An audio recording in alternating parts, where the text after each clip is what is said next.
Hi there. Episode 4. Just like episode 3, this is going to be a video about personal reflections on part of my medical transition. Just sharing thoughts and feelings for any girls who might be wanting to go through this element of medical transition. Hormones aside, it's probably the next most popular part of the medical transition. Obviously, bottom surgery is the major part.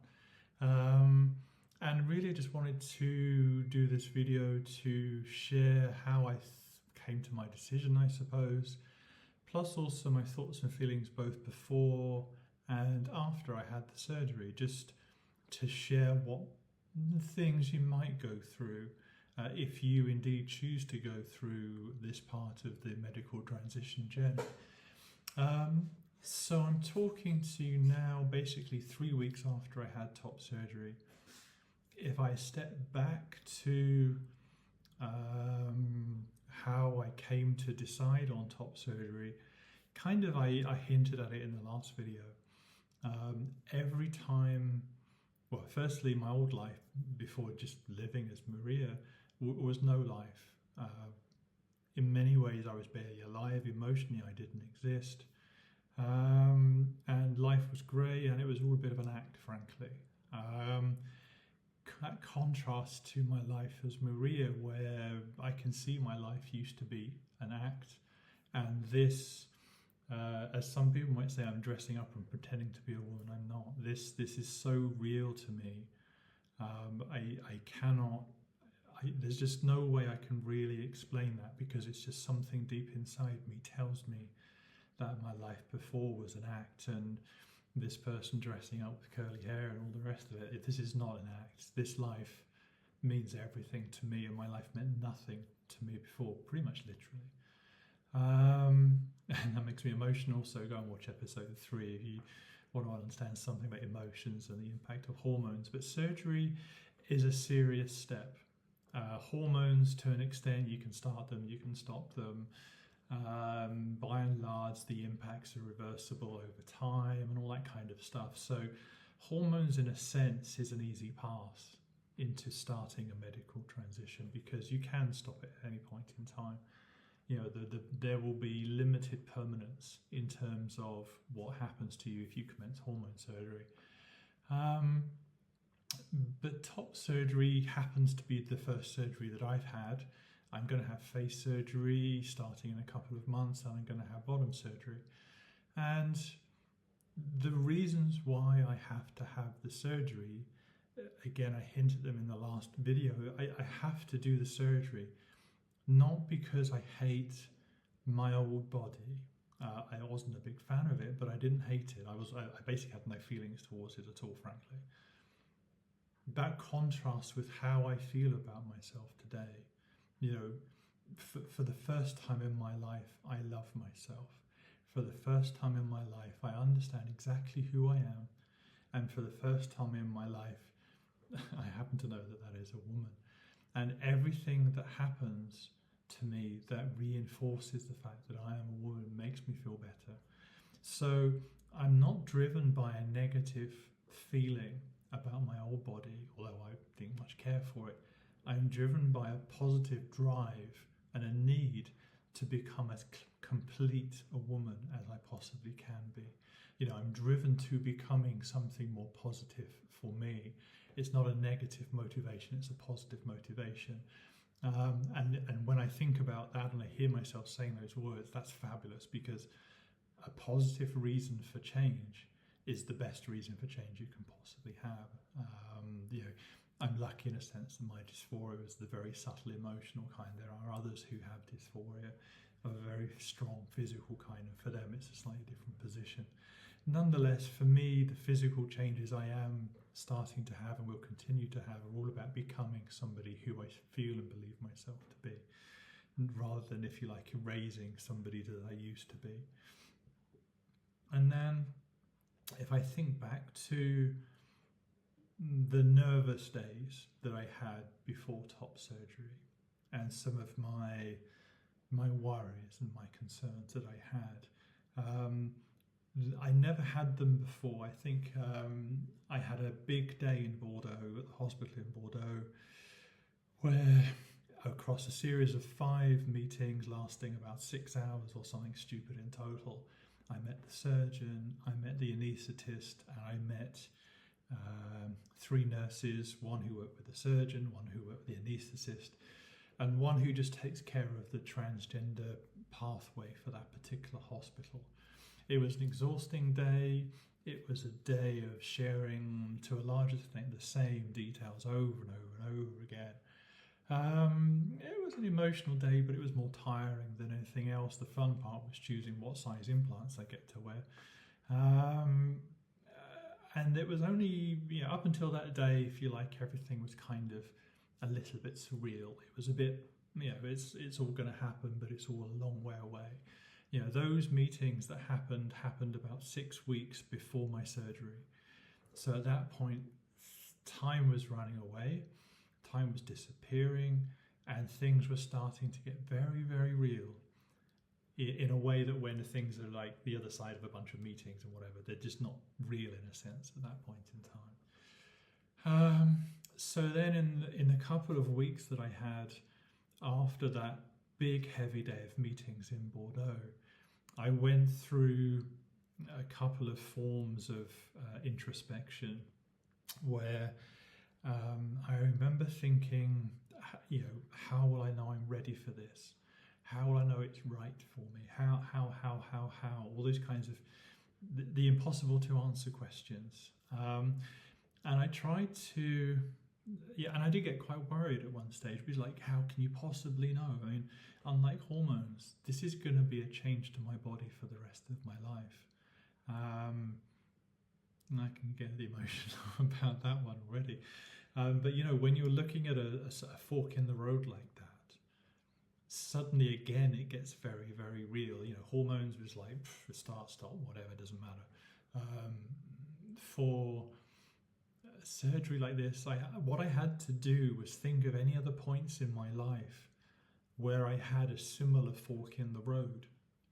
And I managed to think of one which actually was transgender related, which was something relatively simple in a way. I remember when I came to change my name legally, and that again was a fork in the road, because you don't want to go changing your name every 6 months because it's such a pain. Changing your bank statement, your insurance details, your pension ID. There's so much that goes on with it. I'm barely finished with it now, more than a year on. So when I changed my name, I remember pausing for a moment and just thinking, was this really something I really needed to do? And my answer then was the answer I embraced again when it came to the fork in the road for surgery after that day in Bordeaux. And the simple answer is that my life is full of joy. My life was entirely joyless before.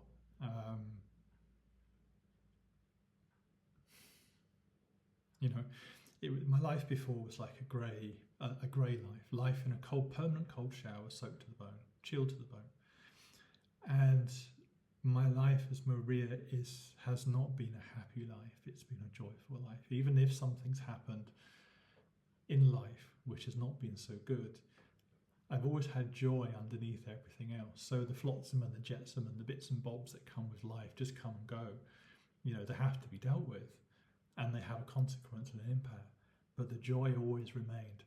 And so that was how I got through that fork in the road moment. That plus the knowledge that every time something has happened that reaffirms how I am, including now physically with hormonal changes, I just feel better. I feel more complete. My psychiatrist a bunch of months ago used the word I'm more congruent. And I am totally congruent now. I'm much more at one with who I am, which is interesting because I never felt not at one before. It's just that my life was miserable. As life goes on, as time goes by, I'm much, much, much, much more at one with myself, much more comfortable with who I am. I believe and I belong and I love and I care and I exist and I love life. I really love life. And all of that was how I got through that moment in time. The other thing I asked myself was, again, how can I be ready? Well, how can anyone be ready? Things go wrong in surgery sometimes, but by and large, they don't. And to be honest, top surgery is a relatively simple surgery. Physically, I'm very strong. Typically, I'm rarely ill, so I had no physical concerns. So again, it was just like, well, just trust the process, get on with it and get it done. And that plus the realization, as I touched on in the second video, that I am actually a woman. And I know that because of the research I've done. I know that because,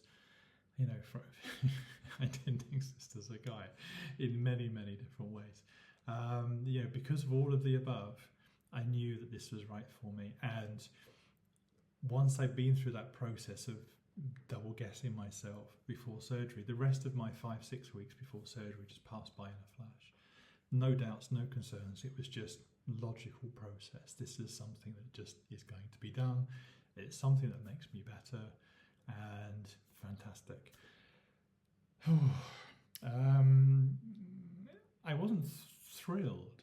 I wasn't euphoric. I wasn't dancing up and down with joy. I just knew it was right for me. And again, if you like, that calm surety for me, that calm assurance in myself was a sign to me that, again, it was the right thing to do. Roll forward then to the day after the surgery, and indeed now I'm nearly 3 weeks after surgery. How do I feel about everything? Well, physically the surgery went very, very well. My chest is incredibly sensitive. It's a little bit swollen, it's a little bit bruised. The scars are relatively small. So physically, there's no cause for concern at all. So the surgeon's done a fantastic job. The team's done a fantastic job. Everyone was really amazing. Bordeaux has a very good reputation for their transgender team and the surgeries they do. In truth, I have to say that I'm a little disappointed at the size of what I have.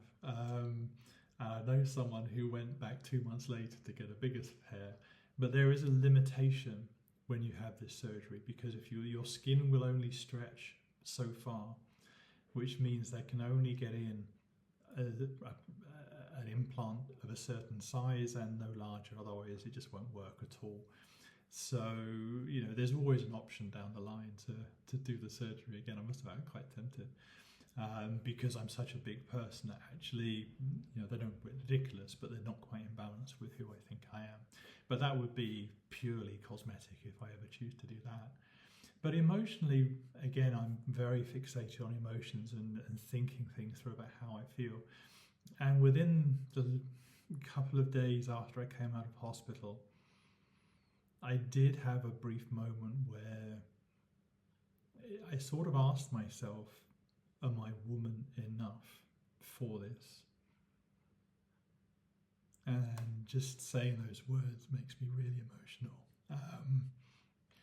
And I had to remind myself, it didn't take long, it was just a matter of hours, to go back and remind myself of how I feel as this human being, this woman sitting before you talking to a camera. My life is wonderful. It's only been wonderful since I've been Maria. And that tells me that I'm woman enough, and more than woman enough, to have the surgery that I'm having. The other emotions I've had really are, I'm just trying to think of the right words to describe them, but actually I've touched on congruence in the earlier part. I feel like I'm much more one with myself again. I feel like a big step forward in terms of who I am. And I feel, strangely enough, even though they're too small, even though they're incredibly sore, that actually this is who I've always been. I feel like I've had this chest here for my entire life. It doesn't feel strange. It doesn't feel abnormal. It almost doesn't feel different, apart from the sensitivity side. And if like, that's just incredibly, it's just incredibly reassuring. Again, just like I talked about before the surgery, after the surgery, I'm not running up and down screaming. I'm not going, yay, I've got bubbies now and all that kind of stuff. But inside, the joy I feel at finally being who I should be. That's quite something. So I guess with that message of joy and the fact that, if you believe surgery is the right thing for you, if you've been through all the thought processes and the emotions to get you to this stage, then actually, it's a wonderful thing. And I wish you all the best in your journeys if this is the one you wish to take, because actually you can feel absolutely wonderful. Even if you're already feeling brilliant before, feeling so much more at one with who you are is an amazing feeling. So with that, I think I better stop the camera before I embarrass myself, and peace and love as always, because that's the only thing that keeps the world going. You take care of yourselves. I'll see you next time. Bye now.